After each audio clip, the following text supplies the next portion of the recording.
من أنا من أنا لولاكم كيفما حبكم كيفما أهواكم من أنا من أنا لولاكم كيفما حبكم كيفما أهواكم. Masjid Majlis Taklim Al-Fatihah. A'udzu billahi minasyaitonir rajim. Bismillahirrahmanirrahim. Alhamdulillahi rabbil alamin. Arrahmanir rahim. Maliki yaumiddin. Iyyaka na'budu wa iyyaka nasta'in. Shiratal mustaqim. Shiratal ladzina an'amta 'alaihim ghairil maghdubi 'alaihim waladdallin. Alhamdulillah. Salatu wassalamu ala Rasulillah wa ala alihi wa ashabihi wa man tabi'ahu wa nasarahu wa wala, amma ba'd. Sahabat fadilah, para asatid, wabil khusus Ustadz Panut dan segenap pengurus Dewan Kemakmuran Masjid Al-Muhajirin, juga segenap jamaah pengajian rutin Ahad ketiga Kitab Mukhtasar fi Ulumuddin, Bapak Ibu kaum muslimin wal muslimat yang hadir di masjid atau di rumah, barangkali ikut menyaksikan atau ikut mendengarkan, menyimak loudspeaker dari masjid yang saya hormati. Alhamdulillah, siang hari ini Allah Subhanahu wa ta'ala kembali memberikan kesempatan umur panjang, sehat lahir dan batin kita, jasmani rohani kita. Mudah-mudahan anggota keluarga kita, lingkungan masyarakat kita, juga bangsa negara kita cepatnya berbagai macam musibah di negara kita ini, mudah-mudahan Allah cepatnya berkenan untuk mengangkatnya. Amin ya rabbal alamin. Ini lagi musim musibah ini, Pak. Yang tanah longsor, yang pesawat jatuh, banjir, gempa, begitu banyak musibah-musibah yang sedang terjadi di negeri kita ini. Mudah-mudahan ini bukan azab, bukan azabnya Allah, tapi peringatan, ujian supaya manusia, khususnya bangsa kita ini, cepatnya kembali ke pangkuan Allah, ke jalan yang benar, bimbingan dari agama syariat yang diturunkan Allah, yang didakwahkan oleh Rasulullah, yang sekarang diteruskan oleh para santrinya ulama. Kalau ulamanya juga udah semakin sedikit. Nggak tahu di Setu ini, si kecamatan Setu ini ada ulama nggak itu? Sekecamatan Setu, bahkan sekabupaten Bekasi ini nggak tahu. Darah di catatan saya 2 bulan belakangan ini yang meninggal ulama hampir 300, bahkan 320. Ini sungguh sangat mencengangkan, sungguh sangat memprihatinkan.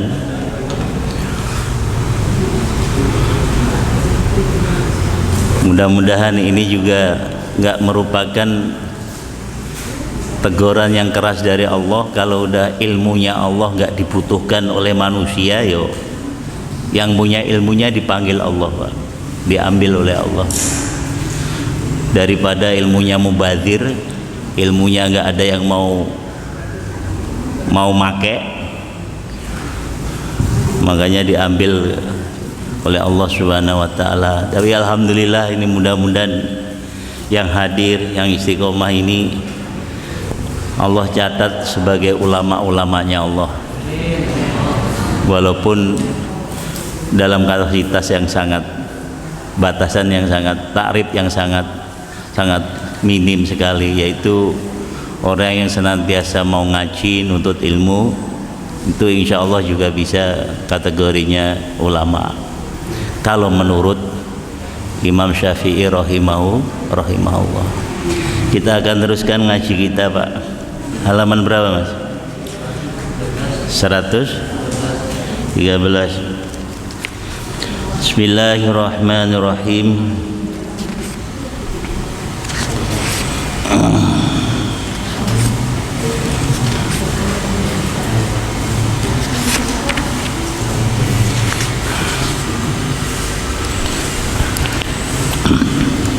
Bismillahirrahmanirrahim. Waktul karahati wa tahrimi. Niwi.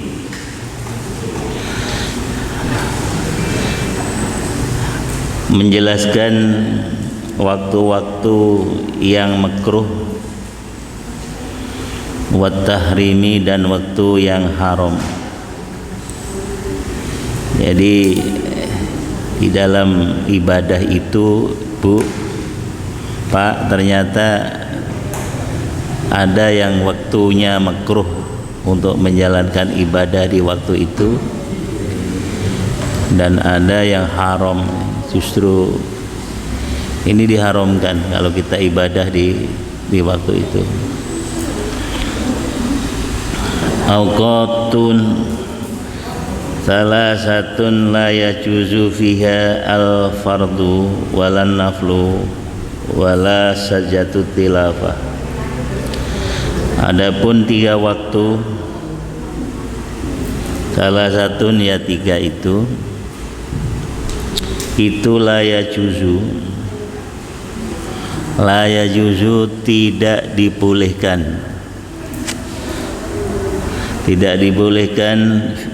fiha, di dalam waktu 3 itu, apal fardu, sholat fardu, walan naflu, dan tidak diperbolehkan sholat sunat, dan tidak diperbolehkan sholat sunat, wala sajdatut tilawah, dan tidak boleh untuk melaksanakan atau melakukan sujud tilawah, sujud karena membaca Al-Quran. Pas ketemu dengan ada isyarat as-sajdah itu, Pak, di dalam ayat-ayat Al-Quran biasanya ada tulisannya as-sajdah. Lalu kita disunatkan untuk apa? Untuk sujud. Waya, adapun 3 itu, yang pertama waktu syuruki, waktu terbitnya matahari. Ulangi, waktu syuruki, waktu terbitnya matahari. Wa waktul istiwa'i, dan waktu matahari ada di tengah-tengah. Waktu matahari ada di tengah-tengah, waktu beduk itu. Jadi belum zuhur ini, pas di tengah-tengah. Kalau waktunya zuhur, mataharinya sudah mulai bergerak ke arah barat, kira-kira 1 tombak. Jadi lengsernya matahari ke arah barat sedikit, itu masuk zuhur. Tapi kalau matahari pas di tengah-tengah itu makruh. Bahkan ada yang mengatakan hukumnya haram. Makanya umumnya kalau di masjid-masjid kita itu kan saya khawatirnya malah jatuhnya ini waktu haram, Pak. Karena terkadang ada masjid itu belum masuk waktu itu sudah adzan ya. Lalu selesai masuk waktu baru selesai adzan baru masuk waktu. Ya nggak ada lagi kayak zaman kita di kampung dulu puji-pujian atau apa nungguin imam. Ya langsung qomat. Jadi selesai adzan langsung qomat. Padahal ada waktu yang oleh Allah itu malah diharamkan untuk kita menjalankan sholat itu.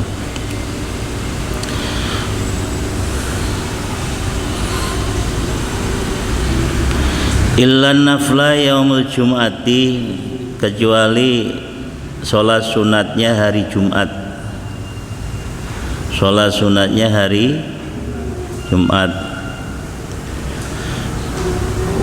Wa waktul ghurubi, dan waktu terbenamnya matahari. Waktu ghurub itu waktu terbenamnya matahari. Apalagi kalau Ramadan ini karena balapan dengan sholat dan buka, akhirnya yus muadzin langsung qomat langsung buka lagi gitu. Sebenarnya yang bagus itu buka dulu apa sholat dulu itu, Bu? Yang bagus itu buka dulu apa sholat dulu, Bu? Buka dulu. Yang bagus buka dulu. Kalau saya buka dulu, baru nanti ya buka dulu, yang rokok dulu. Karena jauh lebih baik kita ini buka sambil mengingat sholat daripada kita ini makan buka ingat ulangi, daripada kita ini sholat ingat makan. Jadi jauh lebih baik kita ini sambil makan sambil buka tetap ingat sholat daripada kita sholat ingat. Lah sholat kok pikirannya kolak, pikirannya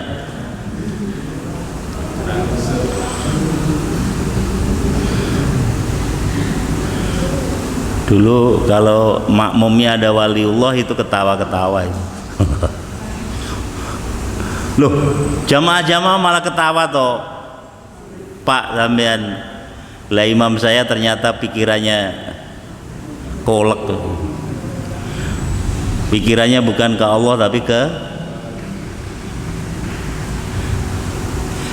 Jadi kalau apalagi memang semuanya biasanya kalau Ramadan itu udah siap, udah disiap-siapin dari jam 4 ya. Jam 4 tuh udah disiapin. Jam 5 lah itu. Iya jam 5 lah. Udah disiap-siapin.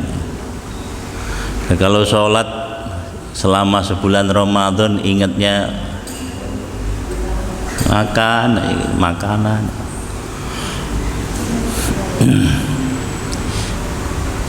Makanya kalau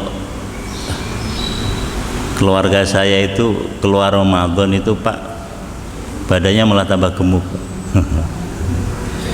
Puasa kok sebulan kok malah badannya, karena kalau Ramadan apa aja dibeli itu, pengen apa aja dibeli. Jadi kos belanjanya ini double 2. Kalau nggak Ramadan ya 4 juta itu bisa 2 kali lipat ya Pak. Jadi waktu terbenamnya matahari itu justru nggak boleh untuk kita haram sholat. illa asra yaumihi, kecuali asarnya hari itu, asarnya hari itu, hari Jumat.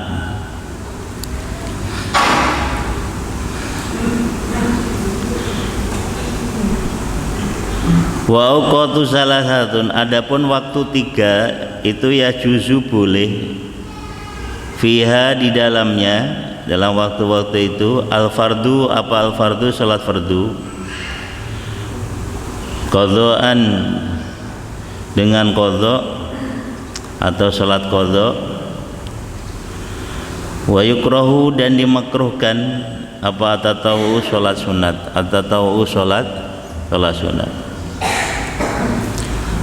Wa ya adapun waktu 3 itu ma waktu ba'da tulu'il fajri, ba'da tulu'il fajri, waktu setelah keluarnya fajar, waktu setelah keluarnya fajar, ila syuruki, sampai terbitnya matahari, illa sunatal fajri, kecuali sunat fajar, qoblahu yang sebelumnya fajar, qoblahu yang sebelumnya fajar, wama dan waktu-waktu ba'da fardil asri, setelah fardunya asar, ilama sampai waktu qoblal gurubi, sebelum terbenamnya matahari, wama dan waktu-waktu qabla sholatil aidaini, sholatil idaini, waktu sebelumnya sholat 2 lebaran, waktu sebelumnya sholat 2 lebaran, yaitu Idul Adha ama Idul Fitri. Al-khamisu, adapun syarat yang kelima, syarat sholat yang kelima itu istiqbalul kiblati, ngadep kiblat, ngadep ke arah kiblat, ngadep ke arah kiblat. Jadi kalau ngadep kiblat pas itu susah, Pak. Jarang sekali, mungkin di Indonesia, orang Indonesia kira-kira bisa nggak pas ke kiblatnya, sulit, Pak. Kecuali Allah berikan kelebihan, matanya bisa nembus langsung ke Madinah, ke Mekah, oh kiblatnya itu, jadi sholatnya bisa. Makanya kalau Imam Syafi'i cukup ke arah kiblat, ke arah kiblat. Kalau langsung ke Ka'bahnya itu ya susah, ya sulit ya.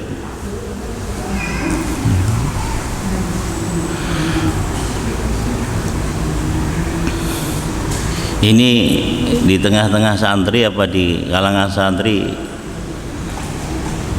terkadang menjadi perdebatan yang sangat serius, Pak. Karena salah sedikit aja itu bisa melenceng jauh. Makanya masjid-masjid yang dibikin kok sebelumnya nggak hati-hati dalam rusdul kiblatnya, itu bisa jadi sholatnya semasjid itu setiap hari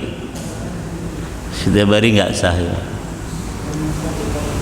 Makanya kalau bangun masjid mestinya harus manggil yang ahli, utamanya di saat mau peletakan masjid itu, rusdul kiblatnya harus betul-betul dipanggilkan, dicarikan orang yang betul ahli. Setelahnya ada rusdul kiblat, di Bekasi ini bahkan ribuan Pak masjid itu yang ternyata sudah puluhan tahun kiblatnya keliru. Akhirnya yaitu begitu diulang di kiblat lagi, mencengnya itu bisa sampai 1 meter. Mencengnya itu bisa sampai 1 meter atau bahkan 1,5 meter. Jadi akhirnya miring. Ya depannya akhirnya kosong, nggak keisi.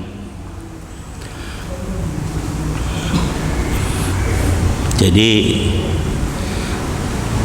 di dalam ibadah ini kenapa harus kita nuntut ilmu sekalipun kita belum bisa paham 100%, karena di setiap gerakan ibadah itu ternyata di dalamnya ngandung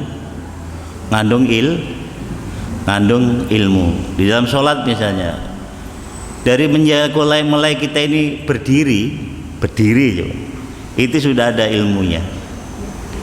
Berdirinya perempuan itu bagaimana, kakinya bagaimana, lalu berdirinya itu kemana, setelahnya itu baru takbiratul ihram, ada ilmu. Setelah takbiratul ihram ada ilmunya lagi, gitu. Selesai surah iftitah, doa iftitah, lalu ta'awud, lalu baca fatihah ada ilmunya. Baca fatihah ada ilmunya full. Bahkan tasdid-tasdidnya dalam suratul fatihah itu harus kita tahu apa panjang pendeknya, maharijul hurufnya.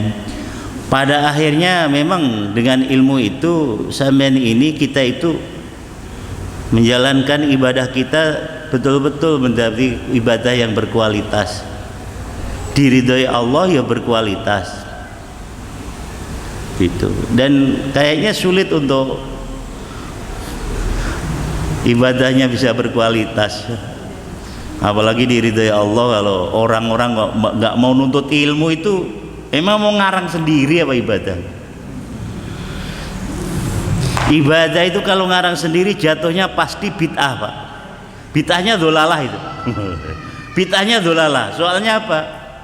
Kalau dalam sholat itu memasukkan ucapan atau perbuatan yang tidak dituntunkan oleh syariat, itu pasti bid'ahnya dholalah Pak. Bid'ahnya misalnya takbiratul ihram ya sama-sama gerakan tapi bikin model sendiri gitu.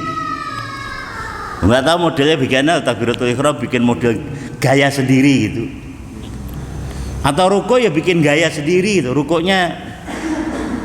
Makanya jangan heran Pak, ruko itu seharusnya adalah yang dipegang dengkul, lutut, tapi ada yang dipegang di bawah dengkul, ada yang dipegang pahanya Pak. Jadi akhirnya yaitu ibadah itu bukannya semakin lama ibadah bukan semakin khusyuk, semakin khudu, tapi semakin apa? Terkadang malah menjadi Tuhan.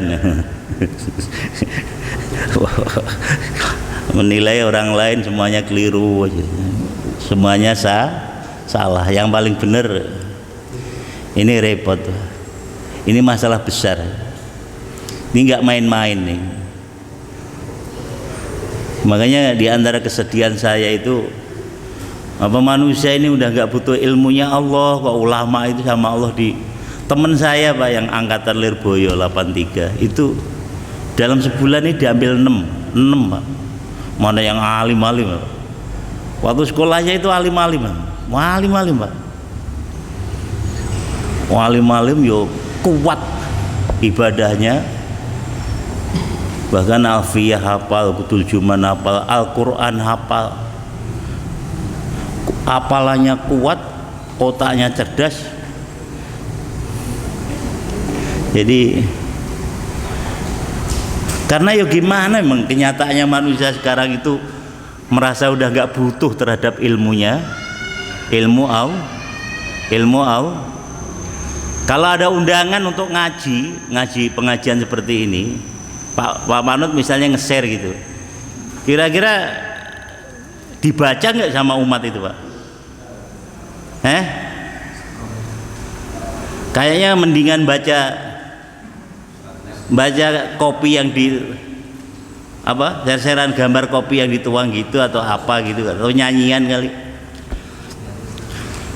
Asal begitu udah ketahuan assalamualaikum DKM, wis udah, itu kayaknya nggak dibaca itu Pak. Padahal undangan itu kalau kita ini membuka lalu tahu itu undangan datangnya dari orang Islam, yang diundang orang Islam ini hukumnya wajib. Mendatangi itu hukumnya jadi jangan main-main gitu dengan itu yang saya katakan Pak. Orang sekarang mungkin Pak pandangannya namanya maksiat tuh yang hanya kalau kita ini main pelacur, lalu minum minuman keras, lalu maling, korupsi itu. Padahal maksiat, jenis maksiat itu ya perintah Allah yang tidak dijalankan, suruh nuntut ilmu yo gak mau, disuruh datangi undangan supaya makmur, supaya syiar agama kita menjadi besar yo gak peduli. Naudzubillah min dzalik. Jadi ini khawatiran saya, kesedihan saya. Ini nanti kalau sudah nggak ada ulama Pak di lingkungan kita itu, mereka itu ngangkat orang-orang bodoh lalu dimintain fatwa. Fatwanya tanpa ilmu pasti sesat dan menyesatkan, pasti sesat menyesatkan. Lah orang bodoh, wong ngaji yo nggak bisa, terkadang cuma pinter ngomong, lalu dijadikan apa? Dengan apa? Tukang memberi fatwa. Kemarin geger masalah sertifikasi ulama. Apa ini kok ulama sertifikasi? Lah menterinya ternyata baca kitab juga pecus. Loh kok ulama mau disertifikasi? Maksudnya apa? Biar bisa mendeteksi radikal atau enggak. Lah justru ulama selama ini ulama Indonesia yang berjuang untuk memerangi radikalisme. Karena apa? Ngerti betul, memahami betul tentang isi agama. Nggak ada agama radikal, adanya adalah rahmatan. Paham kan? Ngerti nih Bang? Kok ada orang kok memahami agama radikal, dikit-dikit haram, dikit-dikit neraka, dikit-dikit hati-hati, itu pasti orang pintar apa orang bodoh? Orang pintar atau orang bodoh? Naudzubillah min. Bismillahirrahmanirrahim. Wal khamisu istiqbalul kiblati, yang kelima yaitu ngadep kiblat. Wa ya adapun kiblatnya kita itu lil maki, ulangi, wa ya adapun kiblat lil maki bagi orang bangsa Mekah, bagi orang yang tinggalnya di Mekah ya Bu. Kalau kita ini kan di Asia Tenggara, di Indonesia. Bagi orang yang tinggalnya di Mekah, maka kiblatnya harus isobatu ainiha, harus mengenai pada keadaannya kiblat, harus tepat pada ke arahnya kiblat. Makanya kalau masjid di Mekah itu bentuknya melingkar gini Bu, muter. Yang dari sono ngadep kemari, yang dari timur ngadep ke barat, dari barat ngadep ke timur, terus dari utara ngadep ke selatan, ngadep ke. Cuman sekarang ini yang jadi masalah lagi, karena di tingkat posisi jamaah itu ada yang jauh lebih tinggi di atasnya kiblat. Ini cara ngarahinnya gimana? Bahkan tawaf juga begitu. Tawaf ini sekarang kan dipasang lift juga itu.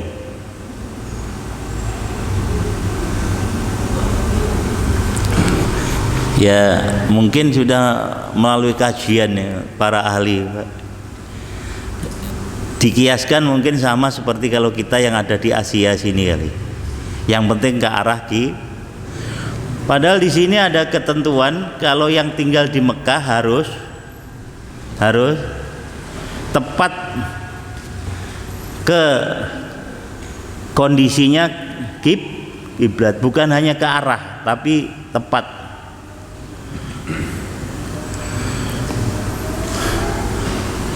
Dan pengajian gini, ngaji ini itu nggak ada Bu, di WA nggak ada, di Google yang nggak ada.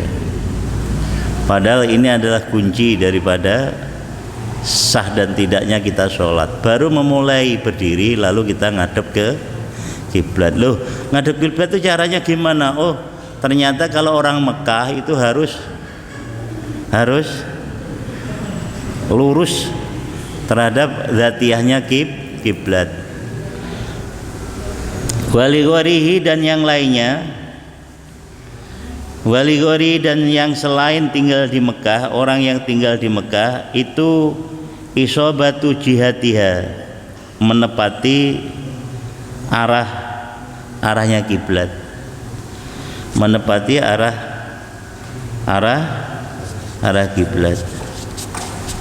Ini di bawah itu Pak begitu banyak pendapatnya Imam Syafi'i, Imam Hanafi, Imam Hambali. Al-kiblat ia jihatul Ka'bah au ainil Ka'bah. Kiblat itu hanya arahnya kiblat atau memang langsung harus menepati ke kiblat. Nah, kalau dari kita itu tepat ke kiblat itu kayaknya gak bakalan bisa gitu Pak, karena kita gak punya alatnya itu. Setiap orang, setiap rumah harus punya apa itu? Ini kok kompas ya? Pak, Bu, ya kalau bisa memang setiap rumah ada kompasnya. Jangan asal gelar jajadah terus yang penting gelar jajah ngarah. Jangan Pak. Kalau ada kompasnya itu radiusnya berapa nanti akan ketahuan. Atau sekarang kalau kita ini pengen terus dulu kiblat lewat HP juga bisa ya Pak. Bisa. Dan alhamdulillah dalam agama kita, agama Islam tidak dipersulit, yaitu ada 3 imam Hanafi, Hambali, Syafi'i. Yang penting kita di luar Mekah itu kiblatnya adalah ke arahnya bukan ke ainiyahnya, ke zatiyahnya kiblat, tapi yang penting mengarah ke kiblat. Kalau ini udah di rusdul kiblat ya Pak? Udah nih Pak Ustadz, ini diulangi nih Pak nanti ya Pak ya. Kalau ada kelirunya Pak cepat diperbaiki, karena kasihan nanti jamaah sholatnya ternyata nggak sah terus ya nggak sah terus ya. Terus nanti kalau bisa ya manggil ahlinya itu, bahkan kita nanti bisa dapat sertifikat dari bayar sih, itu memang bayarnya murah Pak, nggak sampai juta kali. Iya, nggak bayar juta Pak. Orang kalau mau shopping aja sekali berangkat tuh 5 juta Pak. Kembali itu bisa 15 juta. Ke puncak itu ya minimal kalau sekeluarga ya 2 juta. Timbang Bogor itu. Kalau ke Jonggol ya lebih murahan aja. Ke Jengkol sini juga nggak bayar, kalian beli bensin. Tapi kalau untuk rusdul kiblat ini sangat penting, karena setiap 5 waktu untuk terus sholat Jumatnya. Sebentar lagi bulan Ramadan, supaya kiblatnya benar. Tapi insya Allah udah ya Pak ya, udah di rusdul kiblat. Udah ya Pak ya. Pak DKM siapa? Pak itu ya. Pak nggak datang ya. Pak nggak ngaji Pak. Pak siapa namanya lupa.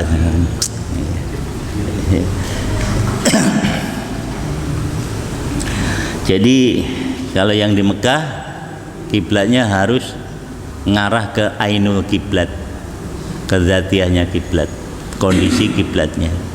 Tapi yang di luar Mekah itu cukup ke arahnya kiblat, ya, ke arah kiblat.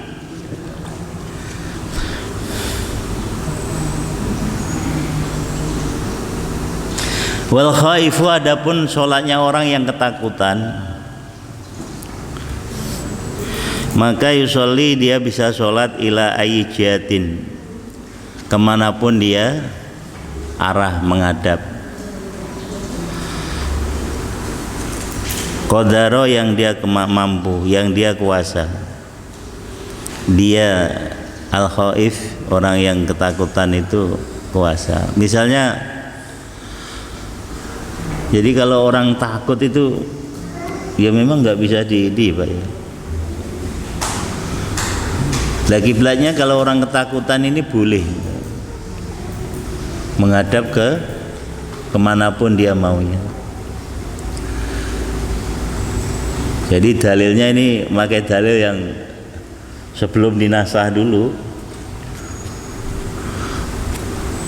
dimanapun kita menghadap maka di situ kiblat. Fasamma wajhullah, di situ ada kiblat. Jadi kalau asalnya kan kiblat ini, kiblatnya umat Islam itu 2 kali ganti, Pak. Yang pertama Baitul Maqdis, terus pindah lagi, dipindah lagi ke Baitul Maqdis, terus balik lagi ke kiblat, ke Ka'bah. Nah, ini gara-garanya Yahudi itu yang bikin apa? Bikin demo besar-besaran sama Allah. Sama Allah aja demo. Sampai Allah menjawab dengan tegas, ya, apa yang menjadi ketentuan saya itulah syariat. Syariat. Orang yang ikut syariat berarti jalannya pada jalan yang diridhai Allah. Bahkan itu jalan yang pernah ditempuh oleh para nabi dan rasul. Namanya Shiratal Gak ada nabi dan rasul itu kok hidupnya itu kok ada cara hidupnya atau gaya hidupnya atau pola hidupnya ada yang protes sama apa? Ketentuan apa? Tanya Allah itu nggak pernah ada. Apalagi demo gitu. Kalau Yahudi biasa demo, senengannya jangankan kok presiden yo. Allah aja itu di demo yo. Waktu Nabi Muhammad diangkat Nabi terakhir itu ya di demo. Allah sih salah milih, salah milih Rasul. Jadi Allah itu disalahin. Kenapa Rasul terakhir itu enggak dari Bani Israel, tapi kok Allah itu yang diangkat dari Bani Ismail, Ismail. Allah salah milih sih, makanya saya nggak mau beriman. Alasannya orang. Jadi memang aliran apa nih? Aliran hati butek yo dari dulu itu. Aliran kadrun kadaro yakdiru kadrun akdarun, hatinya butek, akalnya, otaknya namanya itu kadrun. Ya Allah, ini di demo ya. Masya Allah. Makanya akhirnya sama Nabi kita sampean itu diajarin, umatku itu adalah tiada lain terhadap apa yang menjadi telah ketentuan Allah, maka tiada lain sami'na wa ta'na. Kok masih banyak perintah Allah, larangan Allah masih kita jalankan, perintah Allah banyak yang kita tinggalkan.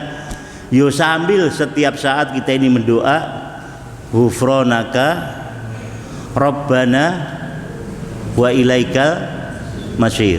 Ghufranaka Rabbana wa ilaikal masyir. Terus pesennya Gusmi ngeten. Kalau pesennya waliullahi Gusmi ngeten. Hidup ini nggak ada yang nggak punya dosa. buku lembaran catatan amal kita yang sudah terisi, dan yang tahu sampean nama Allah itu kok isinya banyak dosa, jangan terlalu dipikir. Yang penting sampean udah tobati, yang penting sampean betul-betul udah bertobat. Dan nggak boleh kita ini hidup terus menerus kita ini ingat dosa aja, sehingga ini nggak ada semangat untuk memperbaiki diri. Tapi juga ingatlah Allah itu punya kasih sayang, punya hidayah, punya taufik, punya rahmat. Yang ini harus kita senantiasa cari dan kita kejar. Ambil catatan amal yang kita ambil hari ini. Kalau yang kemarin itu udah berlalu, Bu. Jadi buku catatan amalnya sampean udah berlalu itu. Nanti nungguin sampai hari Senin atau hari Kamis disetor ke Allah. Makanya kalau belum disetor itu sampean cepet tobat. Siapa tahu catatan yang jelek-jelek itu Allah mau ngampunin gitu, mau ngapus gitu. Mau? Namanya itu laporan mingguan. Laporan malaikat minggu. Hari apa? Senin sama Kamis. Makanya sunatnya sampean puasa kalau Senin sama Kamis. Senin sama Kamis. Nah, ini ganti buku catatan amal, kertasnya yang lain, baru, kertas baru. Perjuangkan setiap lembaran yang baru yang akan kita isi itu catatannya adalah amal-amal cari amal soleh itu yang selain ibadah mahdoh itu gampang loh Pak, gampang, murah senyum aja kita itu amal soleh.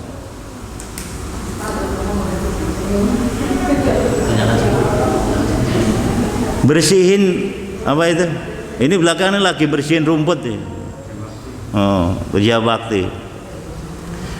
Amal solehnya mudah-mudahan banyak. Buangin kerikil di jalanan itu supaya nggak ngenain kaki orang. Duri, paku. Itu yo amal soleh. Bahkan kalau kita ini permen satu ya, permen satu itu Bu, dibagi dua, yang sebelah untuk kita, yang sebelah dikasihin temen. Sama soleh. Yang tanpa modal, nggak usah harus kita ini ngeluarin biaya banyak dan besar nilai amal solehnya, nopo? Nyebarin salam. Kata Nabi, la tadkhulul jannah hatta tu'minu. Kamu nggak akan masuk surga kalau nggak beriman. Terus kamu itu nggak bisa punya iman sempurna kecuali kamu saling mencintai sama Islam. Mau nggak kamu saya unjukin supaya kamu itu bisa saling mencintai sama Islam? Kata Nabi, sahabat jawab, mau Rasul. Afsus salam, afsus, sebar luaskan, saking. Ini soal salam ini hukumnya apa itu Pak? Wajib atau sunat ya?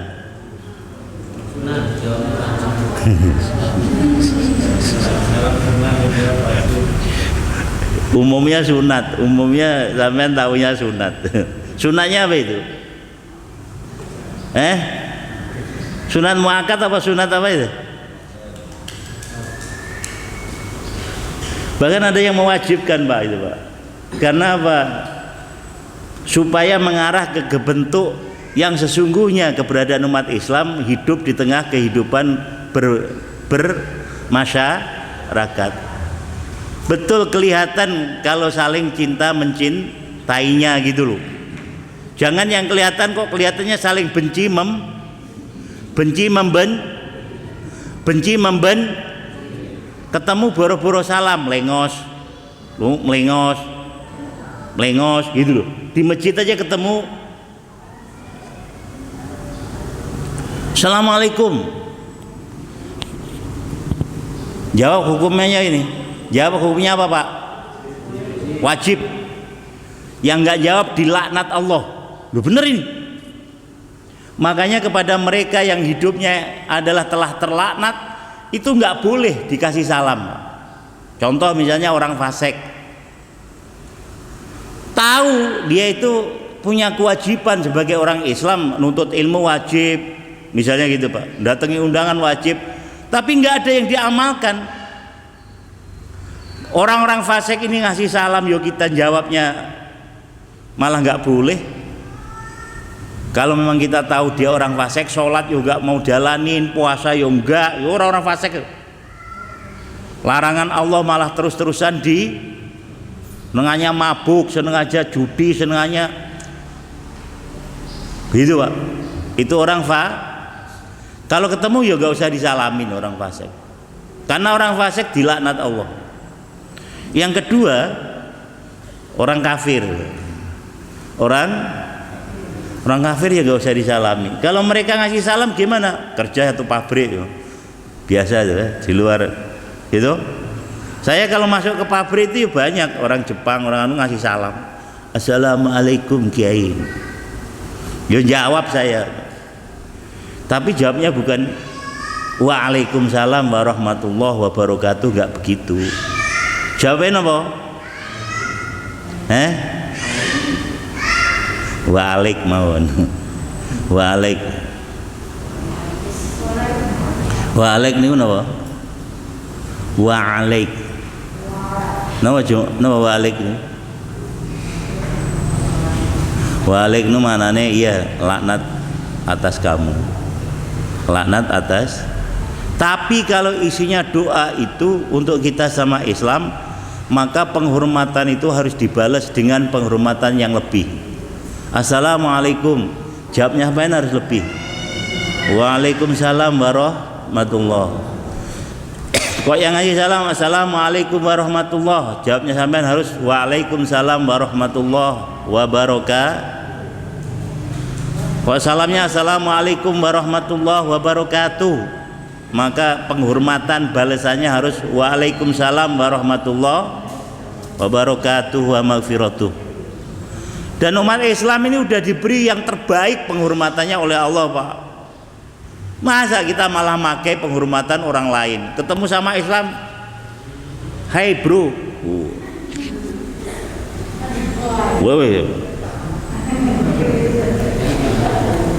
kalau orang-orang Yahudi itu isyaratnya pakai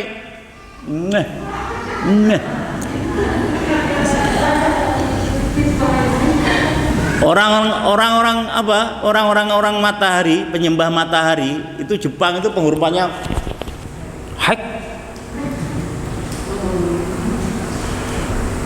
Ada orang Buddha, Hindu, kitanya ikut-ikut, ketemu salam, paham Pak? Salam ini orang yang berani terus-terusan ngasih salam sesama, itu tandanya orang beriman yang kuat. Orang yang beriman yang kuat inilah Pak, insya Allah jaminannya Makanya kalimatnya ada coba, latat kulu jannah gitu, gak masuk surga hatta tu'minu, sehingga loh Pak, kamu menjadi orang yang beriman sempurna. Gak akan iman sempurna kalau kamu gak bisa saling mencintai sesama Mau gak kamu saya unjukin supaya kamu bisa mencintai sama Islam? Afsus salam, gak usah pakai modal. Wes kalau ketemu sama Islam salam. Bahkan kalau sampean masuk rumah, di rumah nggak ada orang pun, sampean harus ngasih salam. Kata Nabi, rumah yang dibacakan salam, syukur-syukur sebelumnya habis salam itu udah baca kul wallah, surat Al-Ikhlas minimal sekali, syukur bisa 3 kali baru masuk rumah. Maka rumah itu akan berkah, rizkinya ditambah-tambah, penyakit hilang. Isinya apa salam? Assalamualaikum warahmatullahi wabarakatuh. Coba Pak, keselamatan atas kamu sekalian, rahmat Allah, berkah Allah, ampunan Allah. Rumah yang digituin itu yo jawab, bahkan isi yang di rumah itu jawab. Terutama kelompoknya jin yang tinggal di rumah sampean. Ada jinnya di rumah sampean? Jinnya apa? Jenggot. Jin jenggotan.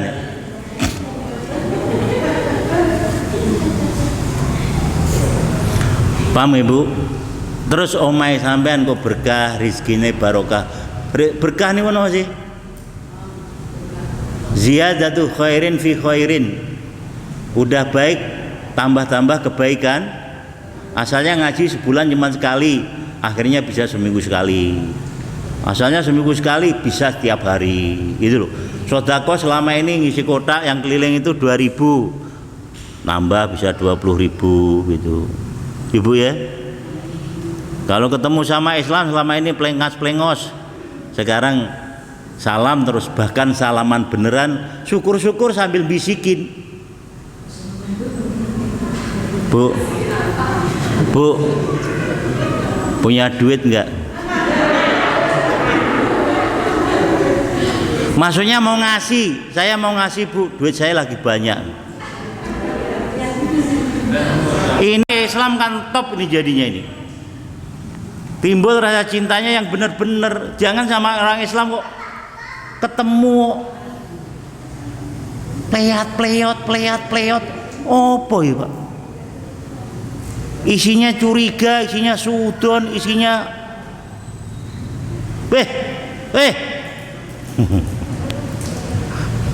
akhirnya terkadang ngaji aja ada kelompok-kelompokan. Ada kelompok-kelompokan Pak. Bener itu.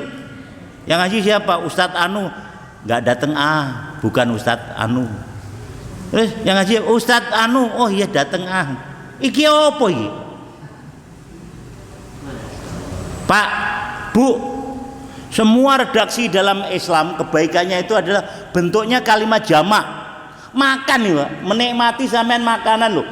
Nikmat Allah itu doanya nggak boleh itu dipakai mufrad. Allahumma, doanya apa?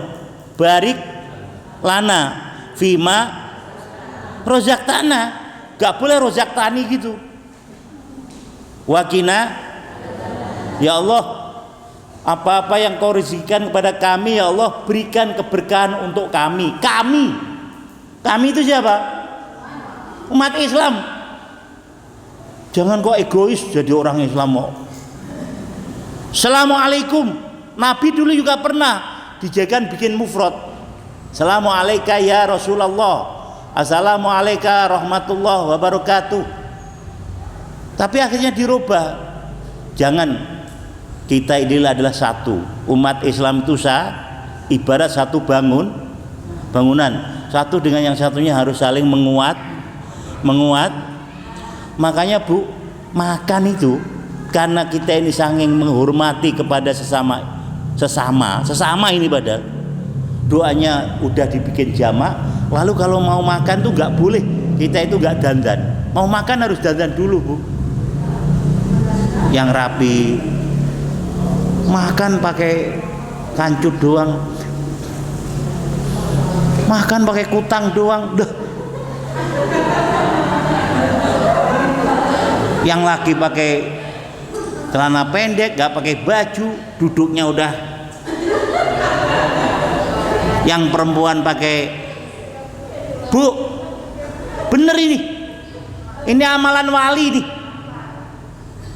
Mulai nanti kalau syukur-syukur kalau sampai belum mandi, mau makan mandi dulu, dandan dulu yang rapi, baru doa. Allahumma barik lana, ya Allah, apa yang telah kau rezekikan ini ya Allah, mudah-mudahan berkah. Berkah itu apa? Umur saya nambah supaya tambah baik, rezeki saya tambah banyak supaya tambah baik, sehat saya tambah banyak supaya tambah baik, gitu loh. Bondoku tambah akeh, muga-muga tambah api, ilmuku tambah banyak supaya tambah. Jangan ilmu tambah banyak tambah brengsek, kaya tambah semakin kurang ajar, jabatan naik semakin ke musola gengsi, ke masjid kok nggak inget sampean tuh sopo gitu loh. Makanya Bu, sekarang ini harus belajar jadi manusia kembali deh. Suaminya sampean yuk sampean aja, yuk Mas belajar lagi balik jadi menung menungso. Jadi manusia itu apa sih? Yang senantiasa punya kewajiban menghamba kepada Sang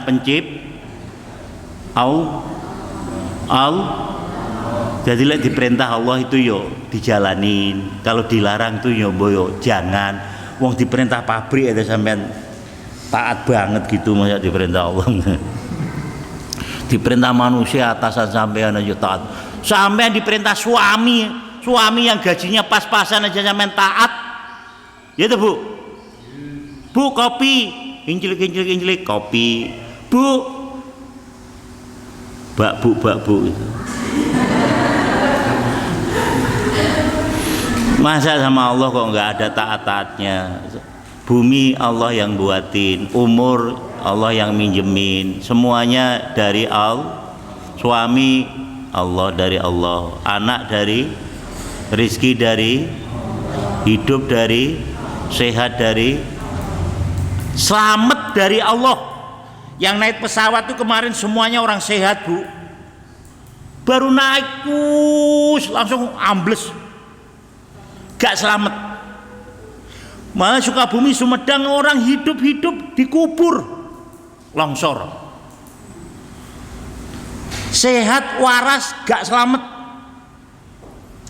Kalau kita ini udah mati lalu dikubur itu kayaknya bayangannya agak, lah ini hidup berangkat baru tahun baru rame-rame rombongan, tahu-tahu di tol semuanya sehat, sangunya cukup, bekalnya cukup, tahu-tahu. Makanya Bu, memang belajar dari manusia ini terkadang walaupun kita udah lama jadi manusia itu agak susah. Karena apa? Sifatnya manusia itu sombong. Satu, kedua ego. Terus egonya kalau kesinggung dikit itu tersinggung, nggak berani kok. Makanya di antara nikmat Allah paling besar, Pak, kata Nabi itu diberikan kita itu satu, karena sampean wujudnya manusia. Coba kalau sampean dulu gitu Allah ciptakan kok jadi kambing, wis jadi kebo gitu, jadi sapi, wis jadi ayam, wis. Untungnya sampean Allah ciptakan jadi Yang kedua apa? Allah mencintai betul manusia. Sampai setiap kurun hidup manusia itu dikirim nabi dan rasul. Tujuannya apa?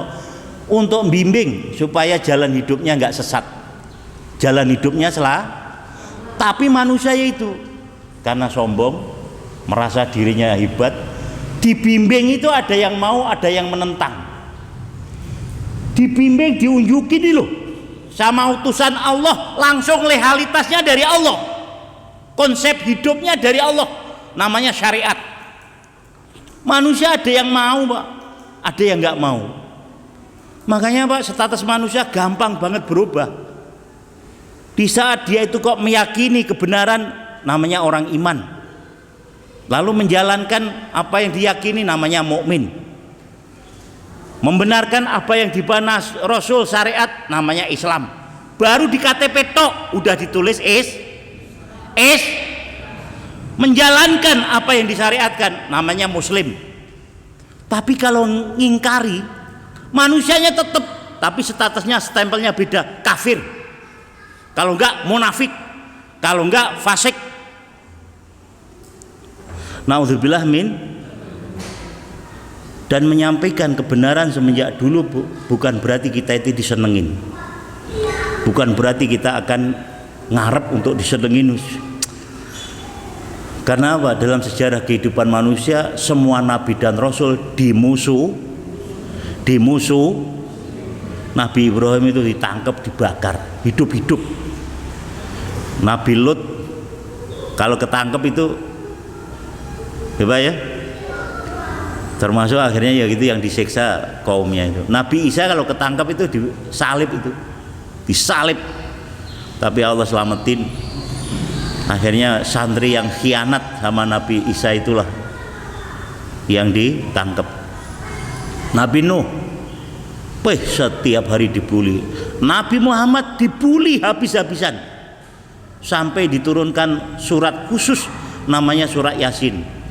Allah bersumpah wal Qur'anil Hakim innaka laminal, apa buliannya Pak Bu sama Nabi Muhammad?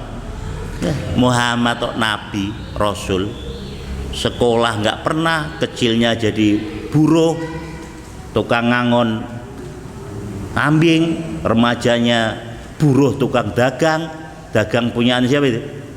Siti Khadijah yang asalnya akhirnya jadi istrinya itu ke sekolah juga nggak pernah, punya guru juga kagak, ya gitu. Muhammad anak yatim, cuma dipiara sama pamannya namanya, wes bulian nggak karuan. Nabi Muhammad sedih sampai sedih banget. Terus Allah turunkan surat wal Qur'anil Hakim innaka laminal, Muhammad jangan sedih, walayak tamma, ojo susah ngomongane wong kafir, wong menungso ae kok. Paham kan? Makanya akhirnya surat Yasin itu dijadikan jantung Quran. Karena apa? Allah bersumpah dengan Quran dan memberi kesaksian kepada Nabi Muhammad di surat Yasin itu. Akhirnya surat Yasin dijadikan jantung. Terus Nabi bersabda, siapa yang baca Yasin pahalanya kayak baca Al-Quran hatam 10 kali. Sampean makanya jangan ngelecehin orang yasinan. Oh, yasinan sekali itu sampean pahalanya kayak ngatamin Quran 10 kali loh Bu. Bu, ulama-ulama kita itu hebat-hebat, modal dikit hasilnya banyak. Makanya setiap pertemuan yang dibaca Yasin aja gitu. Bahkan surat Yasin itu Bu 1000 tahun sebelum Allah menciptakan surga, itu surat Yasin yang dibaca itu. Jadi di Arsono Yasin sama surat Al-Mulk sama surat Tabarok. Bagian ulama ada yang menyatakan surat Waqiah, Al-Mulk, Al-Mulku itu Tabarakalladzi biyadil mulku wa ala kulli syai'in qadir. Terus idza waqa'atil waqiah, terus Ar-Rahman Allamal Qur'ana bil. Terus surat Yasin. Wiritannya ahli surga nanti ya cuma 2 itu, surat Tabarok sama Yasin. Maka cirinya orang yang ahli surga yo di dunia ini seneng yasinan. Yang nggak seneng yasinan kayaknya apalagi ngata-ngatain yasinan bid'ah sesat lah wis. Wong surat Al-Qur'an kok disesat-sesatin dibid'ahin. Oh pengen lambene bosok. Loh surat Al-Qur'an, Yasin itu Al-Qur'an loh. Kok macem-macem yuk. Bosok mbuh. Naudzubillah min. Paham Ibu? Yang ketiga, siapa yang sekarat kok dibacain Yasin, ngap-ngapnya hilang, keluarnya roh dimudahkan oleh Allah. Makanya kalau ada nungguin orang yang lagi sekarat Bu, bacain Yasin. Lalu kok habis mati kok udah masih tetap dibaca Yasin? Kenapa? Habis matinya kok tetap diyasinin? Kenapa?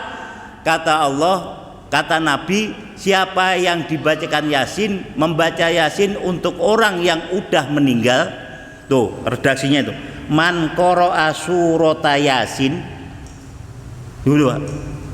Bahkan itu ada perintah langsung, ikra'u mautakum bi surati Yasin, bacakanlah orang matimu dengan surat. Dosanya mayit diampuni Allah, dosanya mayit waktu matinya keluarnya ruh gampang. Bahkan itu nanti didatangkan malaikat oleh Allah untuk turut menyaksikan mulai dari pemandian, pengkafanan, pensolatan sampai pekuburan. Terus kalau dibawa ke masjid, walaupun jarang ke masjid, dibawa ke masjid gak orang Islam sini kalau mati? Bawa ke masjid Pak? Bawa ke masjid Pak? Bawa ke masjid. Walaupun waktu hidupnya sama masjid itu agak alergi dikit. Tapi begitu matinya yuk digotong ke masjid, nggak tahu itu berontak apa enggak itu di dalam nggak tahu. Lah bagaimana waktu hidupnya ya tersinggung ke masjid tuh nggak seneng kok. Diajak ngaji yo nggak seneng kok. Begitu mati dipaksa. Karena apa? Orang hidup ini memang harus menjalankan agama. Kalau nggak menjalankan agama, sampean mau, ayo. Kalau nanti ada keluarga yang mati, nggak usah diurus agama. Ayo, anyutin Kalimalang, apa taruh di mana gitu. Mumpung sampean belum dipaksa untuk menjalankan agama, mbok ya punya kesadaran sendiri gitu loh. Yuk, perintahnya agama di jalan. Malaikat yang menjadi saksi tadi, begitu imam yang ngimamin sholat jenazah itu loh, isyhadu bi anna hadzal mayyit min ahli khair, jawab khair.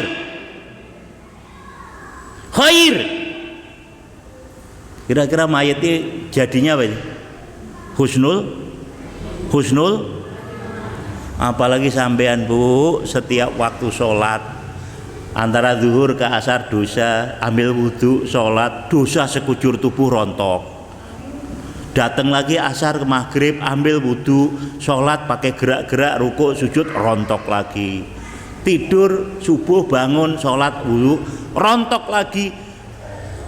Semua isi kehidupan kita insya Allah mudah-mudahan tanpa walaupun kita menjalankan dosa, tapi dosa kita diampuni Allah.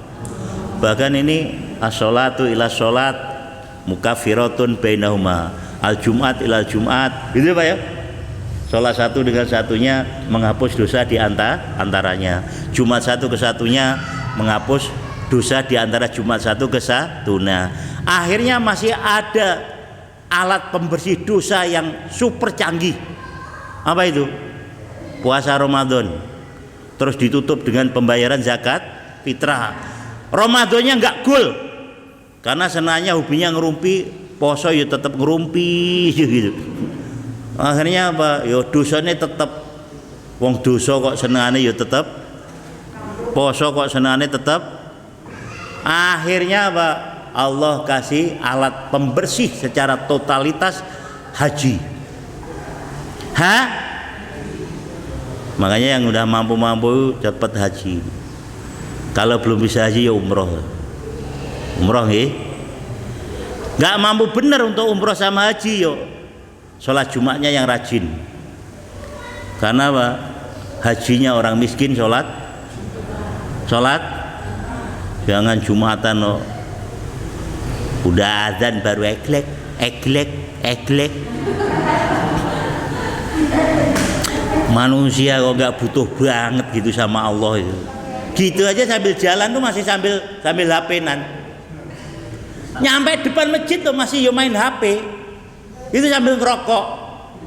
Imam khutbah itu gue anake sapa, keturunane sapa, bojone sapa ngono kuwi. Nauzubillah min.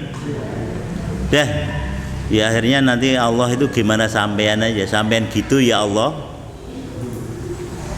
Bimbo itu kan nyanyiannya gitu. Sampean gitu ya Allah begitu. Sampean deket ya Allah deket. Kalau sampean jauh ya Allah. Wes ngajinya ini kurang lebihnya. Ada yang jawab? Kalau bisa jawab, nggak bisa ya ngutang ya.